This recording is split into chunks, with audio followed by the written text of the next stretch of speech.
Hi, I'm Sarvesh. In last video, we have seen how the companies list their shares to the public. In this video, we would see how the shares are traded and how stock market functions. Now let's take two person A and person B. And there's a company, let's call the company as XYZ. And person A has a very good belief on the company, and he believes that the company will grow further in the future.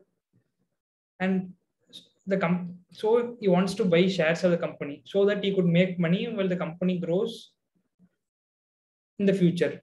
But there's another person B who believes that share prices come to an overvalued stage. He has bought the shares before several months, and now the shares has gone up and he thinks it's overvalued and wants to sell his shares. And now they both want to buy, one want to sell. Now we can say that shares from person B is transferred to person A. And one question will arise now. Like, if there is no seller, can I buy the shares of a company? You can't. If you want to buy, there must be someone other end to ready to sell the shares that they own. Okay, like let's take one person wants to buy 100 shares of the company XYZ, and there are three sellers who want to sell 20 shares, 30 shares, and 50 shares respectively. If we sum it up, it will come to 100. And these three of them's order will be given to this buyer and it will be equalized. And you don't need to worry about these all. Brokers and the intermediaries will take care of transferring the shares from one person to other. And generally, there will be several buyers and sellers.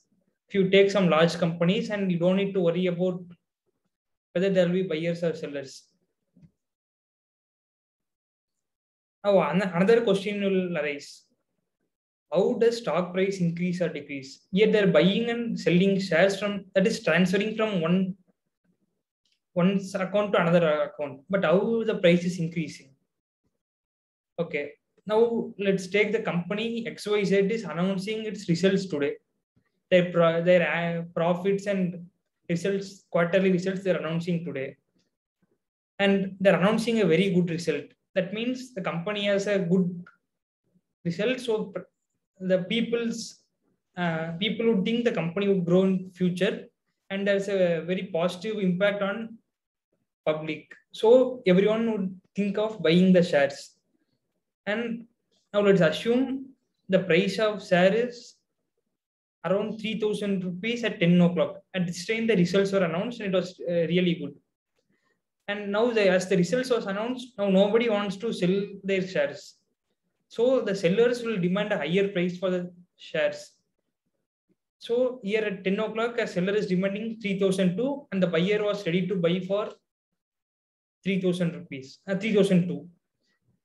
And at 10:01, the seller is ready to sell for 3,006.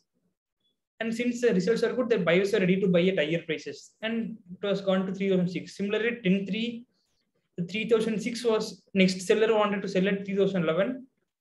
And the price moved to 3,011. And at 10:05, share price was around 311 and seller wanted to sell at 316.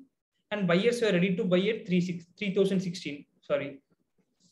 You could see in the gap of 5 minutes how around 16 rupees has increased in the stock price.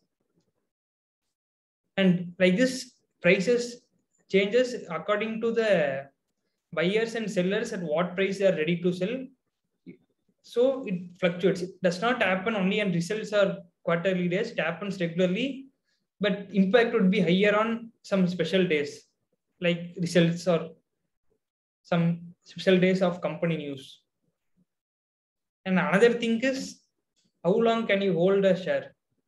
It depends. You can hold even for 10 seconds and sell it, or else can hold it for years and years.